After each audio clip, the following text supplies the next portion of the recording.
비트코인은 일종의 폰지, 우리나라 말로 다단계 사기와 더 비슷하다는 겁니다.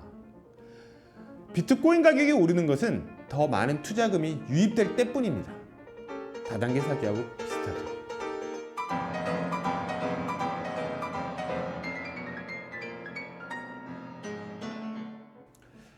다단계, 영어로는 폰지라고 하죠. 여튼 이런 사기의 특징은 희생자가 늘어나는 한 참여자 모두가 행복하다는 겁니다. 옥장판을 100만 원에 받아서 150만 원에 넘기고 150만 원에 받아서 200만 원에 넘기는 이런 연쇄작용이 이어지는 한 다단계 영업은 신의 영업 기법이자 참여자 모두가 돈을 버는 정말 신비한 영업이 되죠. 하지만 마지막에 200만 원에 산 사람이 이걸 200만 원 이상 받고 넘기지 못하면 어떻게 되죠? 네, 그 마지막 사람이 앞선 사람들의 이익 모두를 손실로 끌어안고 파산하는 겁니다. 이것이 폰지 사기의 특징입니다. 마지막 투자자가 다 끌어안고 파산하는 것 말입니다. 저는 요즘 투자 열풍이 분 비트코인이 이러한 다단계 사기라고 생각하는데요. 비트코인은 블록체인 기술을 이용해 양자 간 거래에 필요한 디지털 영수증을 코인 형태로 만들어 희소성을 억지로 만들어낸 겁니다. 교환수단 역할을 하니까 이게 미래 화폐다, 이런 평가를 받으면서 사람들이 미친 듯이 구매를 시작한 건데요. 과연 비트코인은 미래 화폐가 될 수 있는 걸까요? 안녕하세요. 자본주의는 왜 멈추는가의 저자 한지원입니다. 오늘은 마르크스 노동가치론의 세 번째 시간으로 노동가치론의 중요한 한 부분인 화폐에 대해 알아봅니다. 경제학의 화폐 정의부터 알아보겠습니다. 경제학은 화폐에 대해 굉장히 간단하게 정의를 하는데요. 경제학 교과서들에서 보면 사람들이 믿을 수 있는 교환수단이면 화폐가 될 수 있다고 합니다. 뭔가를 이용해 쓸모있는 상품을 사고 팔 수 있으면 그게 화폐라는 겁니다. 하지만 노동가치론부터 나오는 마르크스 화폐이론은 경제학과 좀 다릅니다. 지난 강의에서 봤던 노동가치론을 떠올려 볼까요? 개별적이고 구체적인 개인의 노동은 상품 경제에 참여하는 순간 1원, 2원 같은 추상적이고 수량적 형태로 전환됩니다. 상품 경제에서 사회적 노동은 1원, 2원 같은 화폐 수량으로 추상화되어 존재하죠. 그런데 여기서 한 가지 질문. 너무나 당연하게 전제하고 쓱 넘어갔지만 화폐는 어떻게 노동을 추상화, 즉 개인적 노동을 사회적 노동으로 어떻게 전환하는 역할을 할 수 있는 걸까요? 마르크스는 화폐를 특수한 상품이라고 규정한 바 있습니다. 특수하다는 건 노동을 추상화, 수량화하는 역할을 하는 상품이란 점에서 다른 상품과 구분되는 특성을 가지고 있다는 겁니다. 말하자면 상품 위에 상품이라고나 할까요? 마르크스의 말을 그대로 쓰자면 화폐는 노동의 보편적 등가물 역할을 할 수 있는 특수한 상품입니다. 보편적 등가물. 말이 좀 어렵죠? 간단하게 말해 길이를 측정하는 자를 생각하시면 될 것 같습니다. 화폐는 상품에 투입된 노동을 측정하는, 그리고 개별적이고 구체적인 개인의 노동을 자의 눈금으로 표시할 수 있는 사회적이고 추상적인 보편적 노동으로 만들어주는 것이죠. 역사적으로 보면 금이나 은 같은 귀금속이 화폐로 많이 이용됐습니다. 금화나 은화는 발견하고 채굴하고 가공하는 노동이 필요한 상품이죠. 금화 생산에 필요한 노동을 기준으로 상품 생산에 필요한 노동의 상대적 크기를 측정한 게 바로 1파운드, 2파운드 같은 가격입니다. 당시 무게하고 같죠. 금의 무게하고도 같은데요. 그런데 이러한 화폐에 대한 직관적 이해는 현대의 화폐, 즉 중앙은행이 발행하는 지폐가 화폐로 사용된 이후에는 다소 헷갈리기 시작합니다. 지폐 자체의 생산에는 필요한 노동이 거의 없기 때문입니다. 경제학의 주장처럼 뭐가 됐든 교환수단만 되면 되는 거 아니야? 라는 주장이 실제인 것처럼 느껴질 수 있죠. 하지만 그렇진 않습니다. 중앙은행이 어떻게 화폐를 발행하는지부터 한번 보죠. 중앙은행은 부채로 현금, 즉 화폐를 발행하고 자산으로 부채와 같은 가치의 금융자산을 보유합니다. 금융자산은 아무거나는 아니고 정부가 지급을 약속하는 금융자산, 주로 국채입니다. 국채는 정부의 부채 증서를 말하죠. 만기가 짧게는 1년, 길게는 50년이나 되는 그런 부채인데요. 현재와 미래의 세금으로 정부가 갚는 겁니다. 자, 그런데 여기서 주의할 점. 세금은 그것이 기업 이윤에 섰던 법인세든 재산 보유에 부과하는 재산세든 상품 판매에 붙이는 부가가치세든 노동자 임금에서 공제하는 근로소득세든 하나의 원천을 가집니다. 뭐죠? 앞에 강의에서 봤던 노동가치론의 세계에서 세금의 원천은 누가 어떤 형태로 내든 결국에는 지출된 노동입니다. 자, 이렇게 보면 중앙은행 자산에 들어가는 건 시민의 노동 중 일부입니다. 화폐는 정부의 지불 능력을 표현하는 국채를 매개로 시민 노동이란 가치 토대를 가진다는 겁니다. 화폐를 이렇게 이해하면 인플레이션, 물가 상승 같은 화폐적 현상도 이해해 볼 수 있습니다. 인플레이션과 물가 상승을 보통 같은 말로 사용하는데요. 둘의 의미가 사실은 전혀 다릅니다. 물가는 상품 생산에 필요한 노동을 의미합니다.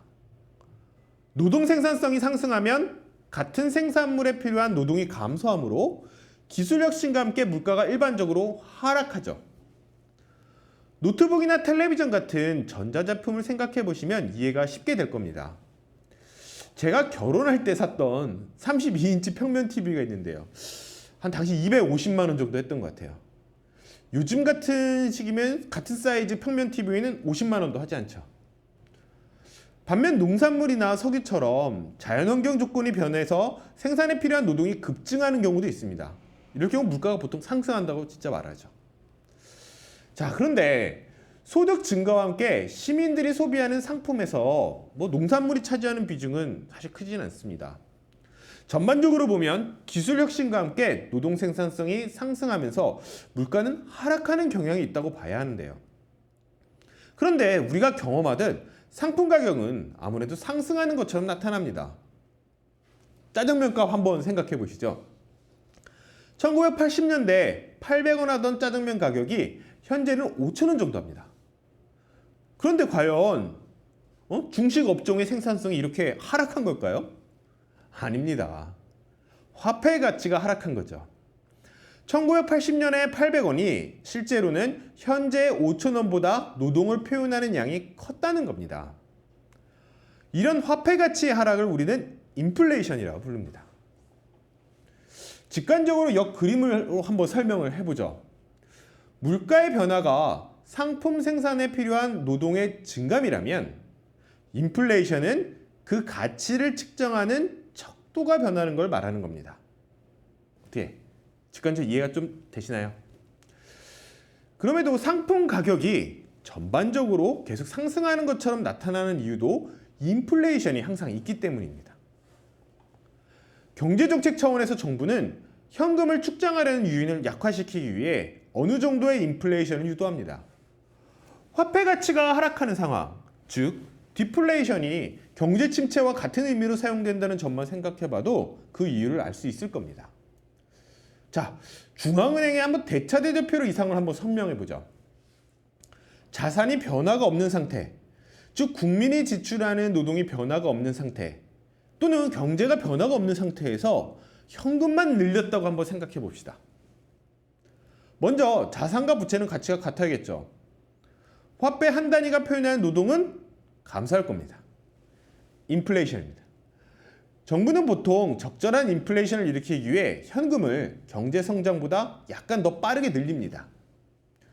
반대로 현금은 그대로인데 자산 가치가 하락, 즉 노동이 감소하거나 경제 성장률이 마이너스가 됐다고 해봅시다. 역시 인플레이션이 발생할 겁니다. 이런 경제 하락과 인플레이션이 같이 나타나는 상황을 뭐라고 하죠? 공황의 대표적 현상인 스태그플레이션이라고 부릅니다. 만약 여기에 더해서 정부가 재정을 조달하기 위해 현금을 더 발행하기 시작하면 하이퍼 인플레이션이란 화폐 붕괴 현상도 나타납니다. 자, 경제학의 착각은 바로 이러한 화폐의 가치적 토대를 무시했다는 겁니다. 화폐가 사람들이 믿는 교환 수단이 될 수 있는 건 믿음이란 주관적 심리덕이 아니라 그것이 노동을 사회화하며 수량화할 수 있는 힘이 있기 때문입니다. 보편적 등가물이기 때문에 믿을 수 있는 교환 수단도 될 수 있다는 거죠. 참고로 신용이 발달한 현대 경제에서는 중앙은행 대차대조표와 무관하게 인플레이션이 발생할 수도 있는데요. 은행이 예금과 대출을 반복하면서 실제 화폐보다 많은 화폐를 시중에 유통하는 것처럼 만들기 때문입니다. 이를 신용화폐 또는 통화라고 부르죠. 물론 이런 예금과 대출은 채권 채무 관계죠. 이를 청산하면 제로가 되기 때문에 신용화폐는 결코 실제 화폐가 될 수는 없습니다. 다만 이렇게 사용하는 통화가 증가하면 중앙은행 자산의 변화 없이도 화폐가 증가하는 것처럼 나타나기 때문에 화폐 가치가 희석될 수 있습니다. 금융용어로 하면 통화 승수가 상승하면 인플레이션이 발생할 수도 있다는 겁니다. 자, 그렇다면 비트코인은 뭘까요? 우선 노동이란 가치 토대가 전혀 없죠. 이거 뭐 분명합니다. 아무 의미 없는 계산으로 만들어진 암호화된 디지털 뭉치일 뿐이니 말입니다. 당연히 보편적 등가물도 아닙니다. 그렇다면 혹시 신용화폐 또는 통화일까요? 물론 이것도 아니죠. 채권 채무와 아무런 관계가 없기 때문입니다. 비트코인을 채굴한다고 말하는데 이 말처럼 그야말로 디지털 세계에서 발굴하는 거. 의미 없이 발굴하는 거. 교환 수단이 될 수 있는 믿음은 투기적 또는 다단계 사기 같은 공도 동망을 위해 모두가 필연적으로 공도 동망을 피하기 위해서 모두 필연적으로 믿어야만 해 하는 그런 종류의 믿음일 뿐이란 이야기입니다. 비트코인이 화폐가 될 수 없다는 화폐의 본질적 측면만이 아니라 기능적 측면에서 봐도 확실하게 비트코인에 문제가 있다는 걸 알 수 있는데요. 화폐의 기본적 기능 중 하나인 지불 수단 한번 보죠. 오늘날 경제활동은 시작부터 끝까지 빚을 지고 빚을 갚는 관계로 이루어집니다. 경제활동의 채권 채무 관계를 신용이라 부르는데요. 우리가 평상시 사용하는 신용의 대표적 사례가 뭐죠?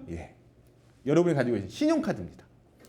우리는 신용카드로 외상 거래를 한 뒤에 결제일에 그 외상을 청산합니다. 자동차나 주택 같은 값비싼 내구재 상품을 살 때도 신용이 유용하죠. 기업들이 투자 자금을 마련하기 위해 일상적으로 빚을 이용합니다. 이런 신용 관계에서 화폐는 빚을 최종적으로 청산하는 역할을 합니다. 화폐로 빚을 청산할 수 있는 건 왜일까요? 화폐가 보편적 등가물이기 때문이죠. 빚을 다른 빚으로 갚을 수도 있습니다.